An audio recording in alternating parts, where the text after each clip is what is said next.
Hi, welcome to homely. ನಾನು ಇವತ್ತು ಗೋಬಿ 65 ಮಾಡ್ತಾಯಿದ್ದೀನಿ. ಇದು ತುಂಬಾ ರುಚಿಯಾಗಿರುತ್ತೆ, ಹಾಗೆಯೇ ಈಸಿಯಾಗಿ ನಾವು ಮನೆಯಲ್ಲೇ ಮಾಡ್ಕೊಳ್ಬೋದು. ಗೋಬಿ 65 ಮಾಡೋದಕ್ಕೆ ಏನೇನೆಲ್ಲ ಬೇಕು, ಹೇಗೆ ಮಾಡೋದು ಅಂತ ನೋಡೋಣ. ಒಂದು ಹೂಕೋಸನ್ನು ತೊಗೊಂಡು ನಾನು ಈ ರೀತಿ ಬಿಡಿಸಿ ಇಟ್ಕೊಂಡಿದ್ದೀನಿ. ಹಾಗೆ ಕಾರ್ನ್ಫ್ಲೋರು, ಮೊಸರು, ಕಡಲೆ ಹಿಟ್ಟು, ಅಚ್ಚ ಖಾರದ ಪುಡಿ, ಗರಂ ಮಸಾಲ, ಅರಿಶಿನ ಪುಡಿ, ಶುಂಠಿ ಬೆಳ್ಳುಳ್ಳಿ ಪೇಸ್ಟು, ಸೋಯಾ ಸಾಸು, ಹಾಗೆ ಟೊಮೊಟೊ ಸಾಸನ್ನು ತೊಗೊಂಡಿದ್ದೀನಿ. ಈಗ ನಾನು ಸ್ಟವ್ ಮೇಲೆ ಒಂದು ಪಾತ್ರೆನ ಇಟ್ಕೊಂಡು ನೀರನ್ನು ಸೇರಿಸ್ಕೊಂಡಿದ್ದೀನಿ. ಹಾಗೆಯೇ ಇದಕ್ಕೆ ಅರಿಶಿಣನ ಸೇರಿಸ್ಕೊಳ್ಳೋಣ.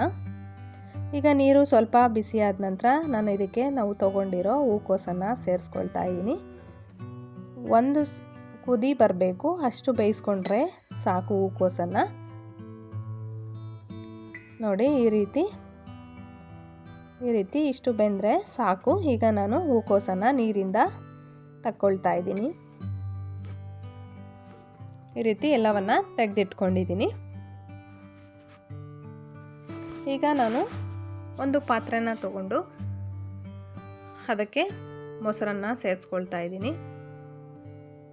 ಹಾಗೆ ಶುಂಠಿ ಬೆಳ್ಳುಳ್ಳಿ ಪೇಸ್ಟು, ಹಾಗೆ ಅಚ್ಚ ಖಾರದ ಪುಡಿ, ಅರಿಶಿನ ಪೌಡರನ್ನು ಸೇರಿಸ್ಕೊಳ್ಳೋಣ. ಹಾಗೆ ಗರಂ ಮಸಾಲ, ಹಾಗೆ ಕಾರ್ನ್ಫ್ಲೋರು, ಹಾಗೆ ಸೋಯಾ ಸಾಸನ್ನು ಸೇರಿಸ್ಕೊಳ್ತಾ ಇದ್ದೀನಿ. ಹಾಗೆ ಟೊಮೊಟೊ ಸಾಸನ್ನು ಸೇರಿಸ್ಕೊಳ್ತಾ ಇದ್ದೀನಿ. ಇದಕ್ಕೆ ಸ್ವಲ್ಪ ಉಪ್ಪು, ಹಾಗೆ ಸ್ವಲ್ಪ ಕಡಲೆ ಹಿಟ್ಟನ್ನು ತೊಗೊಂಡಿದ್ದೀನಿ, 1 ಸ್ಪೂನಷ್ಟು ಕಡಲೆ ಹಿಟ್ಟು. ಈಗ ಇದನ್ನು ನೀಟಾಗಿ ಮಿಕ್ಸ್ ಮಾಡ್ಕೊಳ್ಳೋಣ. ನಮಗೆ ಇನ್ನೂ ಚೆನ್ನಾಗಿ ಕಲರ್ ಬೇಕು ಅಂದರೆ ನಾವು ಫುಡ್ ಕಲರ್ ಕೂಡ ಯೂಸ್ ಮಾಡ್ಬೋದು. ನಾನು ಫುಡ್ ಕಲರ್ ಏನು ಯೂಸ್ ಮಾಡ್ತಾ ಇಲ್ಲ. ಈಗ ಇದಕ್ಕೆ ಗೋಬಿನ ನಾವು ಬೇಯಿಸಿಟ್ಕೊಂಡಿರೋ ಹೂಕೋಸನ್ನು ಸೇರಿಸಿ ನೀಟಾಗಿ ಮಿಕ್ಸ್ ಮಾಡ್ಕೊಳ್ತಾ ಇದ್ದೀನಿ. ಹಾಗೆಯೇ ಸ್ವಲ್ಪ ಕರಿಬೇವನ್ನು ಸೇರಿಸ್ಕೊಳ್ತಾ ಇದ್ದೀನಿ. ಕರಿಬೇವನ್ನು ಸೇರಿಸ್ಕೊಂಡು ನೀಟಾಗಿ ಮಿಕ್ಸ್ ಮಾಡ್ಕೊಳ್ಬೇಕು. ಈ ರೀತಿ ಮಿಕ್ಸ್ ಮಾಡ್ಕೊಂಡಾಗಿದೆ.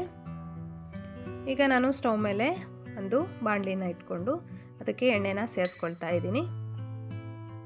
ಎಣ್ಣೆ ಚೆನ್ನಾಗಿ ಫ್ರೈ ಆಗಬೇಕು, ನಾವು ಗೋಬಿನ ಡೀಪ್ ಫ್ರೈ ಮಾಡ್ಕೊಳ್ಳೋದಕ್ಕೆ. ನೋಡಿ, ಈ ರೀತಿ ಈಗ ಗೋಬಿನ ಸೇರಿಸ್ಕೊಂಡು ನಾವು ಎಣ್ಣೆ ಒಳಗೆ ಚೆನ್ನಾಗಿ ಫ್ರೈ ಮಾಡ್ಕೊಳ್ಬೇಕು.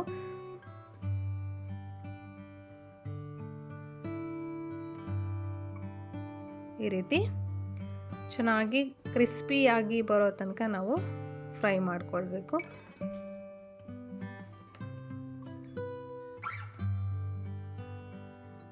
ನೋಡಿ, ಈ ರೀತಿ ಫ್ರೈ ಮಾಡ್ಕೊಂಡಿದ್ದೀನಿ ನಾನು. ನಮಗೆ ಇನ್ನೂ ಸ್ವಲ್ಪ ಚೆನ್ನಾಗಿ ಕಲರ್ ಬೇಕು ಅಂದರೆ ಫುಡ್ ಕಲರನ್ನು ಸೇರಿಸ್ಕೊಳ್ಬೋದು.